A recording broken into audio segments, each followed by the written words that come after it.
Hey everybody, it's Jane Johnston with the BriarHillGroup at REMAX Poston, host of And Banfield Island Time. And Andrew Flank with LePage. Hi, everybody. how's it going? Sorry, I jumped in there on you, Jane. You have such a long intro. With the Andrew Plank Group. With the Andrew Flank Group. I'm working on a team name. Are you? Yeah, I am. But it's actually funny. I noticed that, when we have our names down below, and then they're not showing up right now, but it says JaneJohnston, PREC, it says Andrew Plank, and I don't have, it just doesn't have that extra little bit after it. And I wanted to explain that agents can choose to have a corporation and incorporate, and that gives them a few tax benefits. However, I am a dual citizen. And as a dual citizen, it gives me no tax benefits to do a PREC at this point. Jane and I were just talking pre-show about the fact that I'm considering giving up that other citizenship because I'm not so happy with what's going on in that particular place and other things. Yeah, well, I have dual citizenship too. I'm British and Canadian. Cool. Does it create tax implications for you then? No. Yeah, it does for me. No, and I kept it open because I thought maybe I might want to go and work in Europe when I was younger, but I ended up not doing that. Didn't backpack through Europe? Pardon? Yeah. You did? Yeah, I did backpack through Europe. Yes, but I did it different. What I did was I saved up all my money and for a year, then I used all that money to travel around the world for another year. And then about 5 years later, I realized I actually didn't do Europe. So then I saved up money again and went to Europe. I travel around the world, but not Europe. Okay, so You forgot Europe. Small detail. Okay, so here we are. Here are the stats for this week. 285 new listings, 244. So we're still looking at great list to sale ratio. Yeah, absolutely. Price decreases is high. Yeah, 106. A lot of people making adjustments. Price increase always amazes me. And yes. This is either like an error in the entry or somebody says, oh, we're getting too much attention. We want to price it higher. Yeah, the seller is afraid that maybe they missed the mark. They misjudged the price and they listed it at 700,000 and they've got, 35 showings that day. They're saying, you know what, let's up the price. So what's a way of, if that happens, I've had that happen where, all of a sudden, especially I found this past weekend, the market really took off. So what happens in that case? What do you do? I'll tell you what I do. In that case where there's an unanticipated amount of activity? Well, yeah. I mean, really, I have a conversation with the seller and we talk about the various options and, they make a choice, but oftentimes that will be, let's hold off offers and look at them after, a couple of days at a set time, or we ask that people leave offers open for a minimum of 24 or 48 hours. Don't usually adjust the price. That's not usually isn't usually well received by the buyers. No, because they're thinking that the seller is looking greedy. Or dishonest, or, what's changed here? Yeah. Yeah. Yeah. So what do you do? Yeah, I mean, sometimes you enter a price in as 42,900 when it's supposed to be 429,000. Right. So that's results in this, or truly, the market really sometimes can just pick up like that, and you're caught off guard. And so, as Andrew says, you can protect your interest by saying you're going to receive offers later. And the reason why sellers get scared, I think, is because sometimes they list their homes and they don't want to move. Or they're afraid of they're not going to find something else. And if the market does take off, that's a sign also that they're going to have a hard time finding something on the other side. And so they need to give themselves some buffer and insurance on that. The more money they get, it's not necessarily being greedy, it's being careful. It's also about giving longer days for closing so that they have a chance to look around. That always helps. Yeah, all things being equal if you haven't bought yet.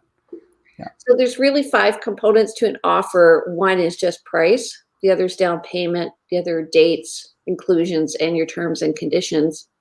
So if when you're reviewing all these offers, you can look at all of these things. I would say, and that's what's part of a contract. But when you are sitting with your sellers reviewing an offer, you're also going to be considering, what you know about those buyers and what information you've received in terms of their ability to complete. Are they first-time buyers versus experienced buyers? Are they do they have a large not just the down payment, but is there a letter from a mortgage broker or a lender stating that they're good, or have you just got the verbal from the other agent saying, "Oh yeah, no, it's fine"? So don't you find part of that depends on who is the agent? Yeah, I mean, that's a sensitive topic, certainly. But if I have worked with an agent before and I know that they are really good at doing their own due diligence and vetting their own clients and bring qualified clients to the table, and also are able to coach their clients through a process that sometimes is difficult, I'm going to have a lot more confidence in that agent. And I'm going to that's going to be part of the discussion with the sellers in terms of, if you're selecting between two equally on paper equal offers, but and have received great communication from one agent, and you've really only received an offer from the other by email with no further communication, that's probably going to go into the seller's decision process. So yeah, there's 5 elements to a contract, plus there's some subtleties that a good agent will definitely add to those 5. So I had an interesting situation where we avoided multiple offers by going in super quick and getting our offer accepted. And then there was an issue of we found a latent defect, i.e. a buried oil tank. And not to go into details, but the listing agent gave the seller the impression that we would go back and negotiate price. And I'm like, no. Sorry, you were representing the buyers, and the listing agent gave the seller, and that you would go back and negotiate price. Yeah, because there was a backup offer coming in. I didn't mention that, but oh, I see. Yeah, and I'm that makes a difference. I don't think so. When you have an offer and it's only the buyer subjects, then the buyer removes the subjects unless they open up the contract. Then everything is game on, right? Yeah, absolutely. Okay, so let's talk about our favorite areas. Yeah, I didn't choose favorite areas as such. I chose a couple of little hidden gems that I think are kind of fun that not everybody in Victoria might know about. Every time I find a property in that kind of area, I always think it's a bit of a magical spot. And everybody's got their opinion of what that might be. But there's lots of little pockets throughout Victoria. And maybe every once in a while, Jane and I will pull some of these out and highlight a little area.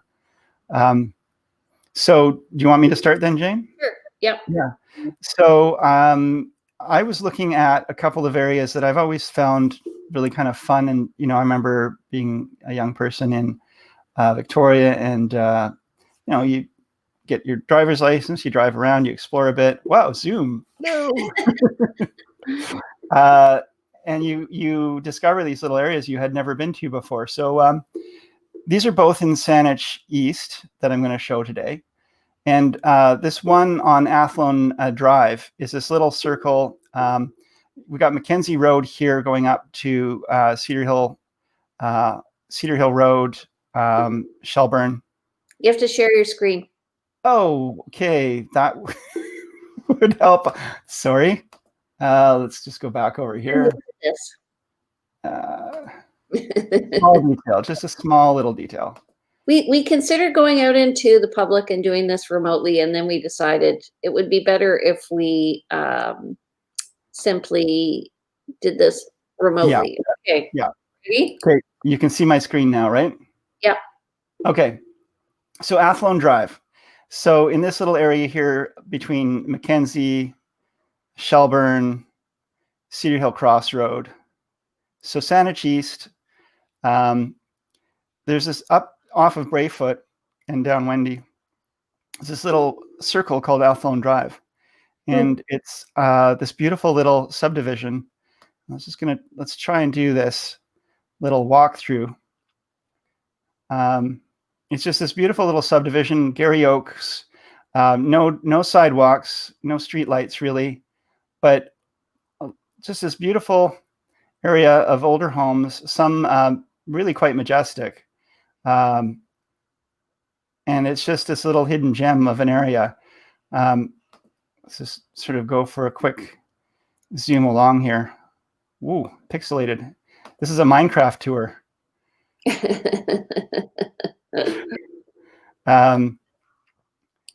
But just such beautiful, interesting homes, and a little bit, just a bit different look and feel. So 50s, like I'd say 40s to 60s construction in here. Some really fun, again, like larger, older homes. There's a bit of a mix, but it's not your typical Victoria suburban neighborhood. It's, let's say it's not your, cookie cutter square lots, single family homes on an average. This beautiful little circle with, and it's gone in terms of condition up and down over the years, and you can see some of these homes, better shape than others. But it's definitely worth a little drive to explore. And I just love the homes in here, and I think that it's such a nice little neighborhood feeling, and it's a little bit of a time capsule. It feels like look at these chairs here. It just feels like you're going a little bit back into time, and people are, landscaping their properties in a kind of it just feels a little bit more old fashioned and kind of fun. So that was one I wanted to highlight for anyone who's maybe out for a Sunday drive and wants to check out a different neighborhood. Or if you see something in this area, and it's not just Athlone Drive, there's a couple of other streets around it, but overall, this bit of a homage to yesterday. I kind of like that. Again, they've kept the Gary Oaks. They haven't just cut everything down. It's not Gary Oaks are protected, but it just feels like a beautiful little neighborhood. It's almost like a little bit of Oak Bay has been dropped into Saanich East, but it's a little hidden gem. What do you think? Any comments? There's a street that I sold a house on by Cook, Cloverdale, and Quandra area, that triangle near Cloverdale. Just east of there's a nice little enclave exactly like that. That was going to be my other. You're raining on my parade here. That was going to be my other area to talk about, because that's like Clovelly Terrace and Salisbury Way. Yeah, and there's some beautiful little places in there. But let's get to that in a bit. I can do another little tour of that. But why don't you talk a little bit about your spots? Okay. So I am going to just share my screen, and this is one area that I love, which is Vic West area. This is, they have a fabulous bakery there right here, Spiral Cafe. And then if you go, if you want to go to the barber, there's Cliff's Barbershop right there where my husband goes. He drives all the way in from Fry's Bakery, which is awesome. There's also Crown Palace. Yeah. There's also Banfield Park, which is right across the street, which has great trails you can ride along and go along Selkirk. This is a bike trail, actually. And then can I just jump in and say Selkirk Avenue is one of my favorite streets in Victoria as well. Such a beautiful little street, and there's some waterfront homes along there, but even the non-waterfronts are just, it's just a gorgeous little street. And, if I was moving to Vic West, looking for a place, I would definitely be looking closely in that area. You can also go swimming in the gorge if you want. It can be a bit, you can see here, it can be a bit crowded. They do, this is kind of like an annual jump that they do in the gorge. So I recommend that. And then I actually row in this area. This is looking from Banfield Park towards, oh, sorry, this is looking from the trestle towards Dead Man's Island and the bridge. So this area here, I just love. I picked Banfield Park because I used to go there when the kids were little. It has a YMCA in there, and they have a really nice daycare as well. So, yeah. And you've got, oh, sorry. On that map again, just on the other side of the gorge, that whole area along the gorge is great. You've got Vic West on one side, and you have Saanich East on the other, in Victoria, City of Victoria. I guess it's Saanich East there, or is it, where's the dividing line? That's Victoria, just it's at Harriet. Yeah, so the Selkirk, there's the Jutland area, and the development in there has got some beautiful condos and Glow Europub, and so some beautiful patios and water views. And that's just on the other side from there, but I just was pointing that out. Okay, you go ahead. Oh, okay. So we go over to Salisbury. Let's just, okay. Oh, it's sharing screen already. Thank you. And let me get my bearings here. Where the heck am I? Just type it in the top left. What's that? I think next time we should go to the area. Yeah. Okay. So here we are. It's the area here I'm talking about right here. And so we've got Cook Street coming up. It connects in with Quadra here. There's the Thrifties here. Yeah. And going up High Quadra to Mackenzie and so forth further up.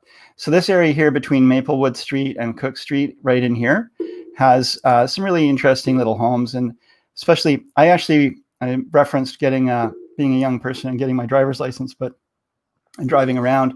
When I took my driver's test, this was one of the spots that they would take you right here for, and especially when you're like learning, because there's this like 5-way stop that's they really trying to catch you up on this one. So that was a lot of fun. But you can see it's a bit similar, but maybe a little bit more open. Some really beautiful older homes, really well built in this neighborhood. And again, just this gorgeous little hidden away area. This is the corner of Camrose and Salisbury in Saanich East. But beautiful colors, beautiful landscaping. Again, there's no sidewalks, which some people might say, well, you know, that's not great. But it's also, there's no sidewalks because there's not a lot of traffic. This is a 5-way stop, but this is not a busy area in terms of traffic. And, you know, so you can walk down here and just have a beautiful stroll. Again, sorry about the pixels. Come on, computer. You can see it's a little bit more open than around Athlone Court. A little bit more sky visible, a little bit less trees, a little bit more lawn. But just, again, in my mind, some really beautiful homes. I'm not a big fan of like cookie cutter, same as all the same homes in this neighborhood. And these are all, you know, they all have their own unique style. They're all a little bit different. And this was a neighborhood that back in the day would have been just a beautiful, beautiful area to live, and I think still is. So, yes, yeah, it is, isn't it? Whoever did the Google Street View did it at the right time of year for sure. But this was the area you said you had buyers for in this area recently, or? Just a little further north and east. Yeah. Mm-hmm. Similar to Alphone Court. Yeah. Right. I like those streets where I remember there's one in Toronto near where I grew up that was like that felt like it was kind of developed organically, you know, mm-hmm. The street goes around the trees rather right. than trees being removed, I guess. Yeah. And you can see, again, it's not your, you know, grid kind of system here. You've got, curving roads and these crescents and so forth, and just some really wonderful homes along there. And this is just a taste test. But again, anyone who hasn't ever been to these areas, I suggest maybe just doing a quick drive around. So that's Selkirk Avenue. Yeah, that's Salisbury Way, Camrose Crescent, up in the Maplewood area of Saanich East. Okay, I'm going to remove you here. Yep. All right, so I'm going to be focusing on my second area is a little bit more of a traditional type place. And let me just share my screen.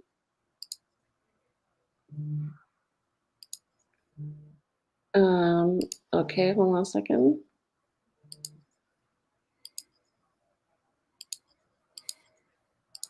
So this is the Cook Street Village. This is one of the most popular areas in Victoria. When people come to Victoria and they're looking to find a community, often they wander just east of the Beacon Hill Park and they end up in Cook Street Village, and it's quite quaint. If you want to have a cup of tea, you can sit out at the Mocha House.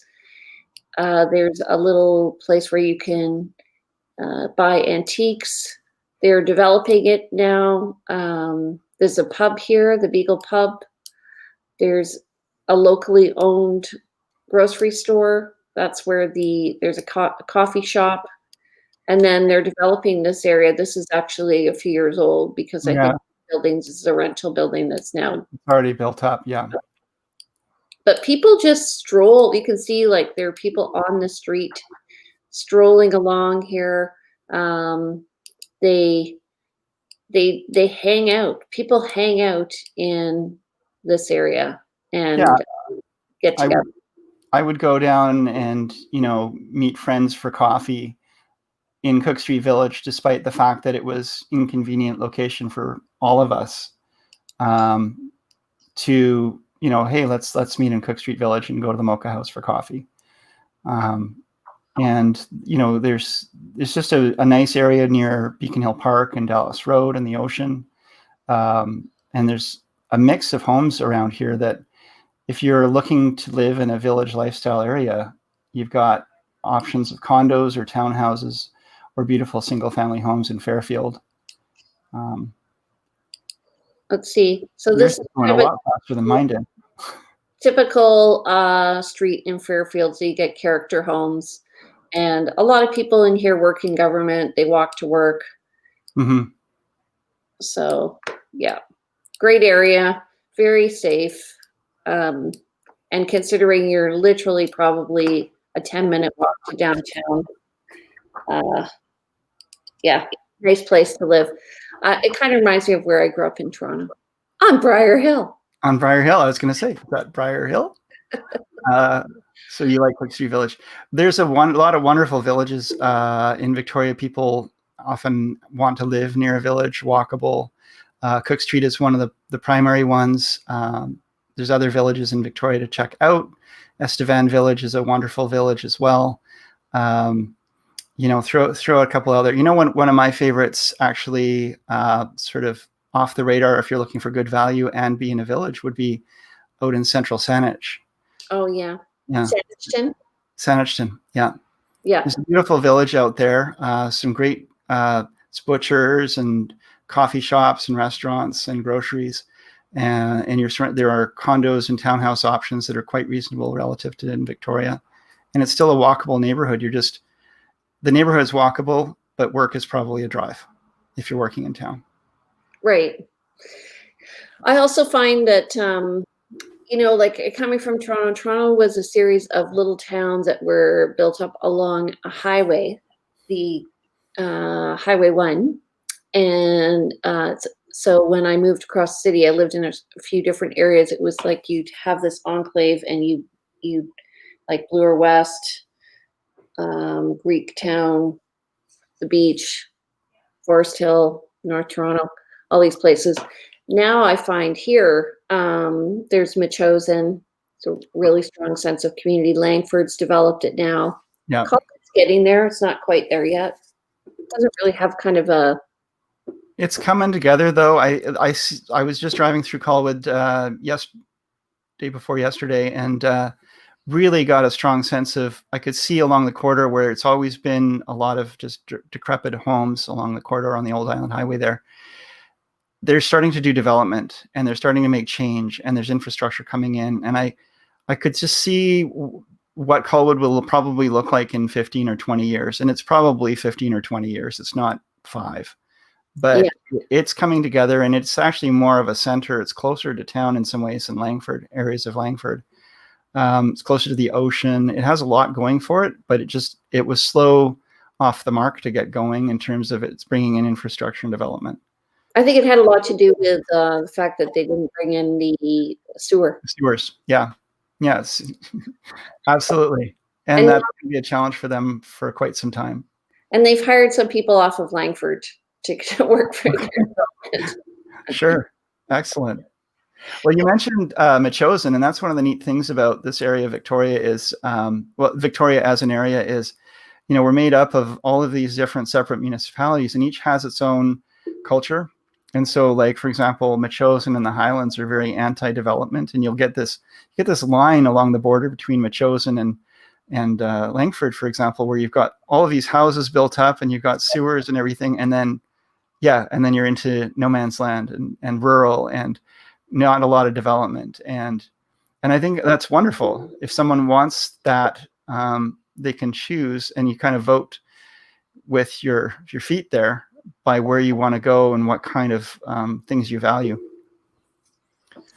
I find, I live in Metchosin. I'm not really pro-development. I'm more like lifestyle. I think people should be buying into neighborhoods. I did find, we bought where we bought. We're on the border of Metchosin and Colwood in the Royal Bay development. Mm-hmm. Because of the Royal Bay development. And I think that will be the new downtown for. Royal BC Museum just announced they've got a museum coming out that way, and you can just see the plan, and the plan for that area is massive and intensive. And eventually there's going to be a ferry between the downtown core, passenger ferry, and so forth. And that's open exactly. ocean, folks. Pardon me? I said that's open ocean. But it's necessary. It'll be bumpy. In the winter, it'll be bumpy. Yeah. Okay, so what do you want to talk about next week? What's up here? How about just the process of, I don't know, how do you deal with challenges upon closing, or just the happiness of giving people their keys, and we do all this business to help people to the point where they've got a firm and binding contract. And then what do you do after that to manage crises and see things through to the end and so forth? Okay. Awesome. Okay. Exciting. Such excitement. So next week, stay tuned, 10 a.m. on this channel, wherever you are. It's either Andrew sharing it on his page. I'm sharing it on my page. It's also on BriarHillGroup, Vancouver Island Time, and Cross Country Market Update. We are also on YouTube, so please subscribe. We would love to get your feedback on how we're doing. We are new to this, so is this our 4th show? Yeah, that's about it. I figure that's plus or minus 1. The first one didn't go so well. No. Anyway, so next week we'll talk about closings and completions and challenges sometimes we face, both with financing and the condition of the home and other things that may happen in terms of tenancies and stuff. Yeah. So we'll meet you Monday here on He Said, She Said, They Said, a real discussion on real estate. Thanks, everybody. Good to see y'all. Good to see y'all. Bye-bye. Oh. Did I mention dual citizen?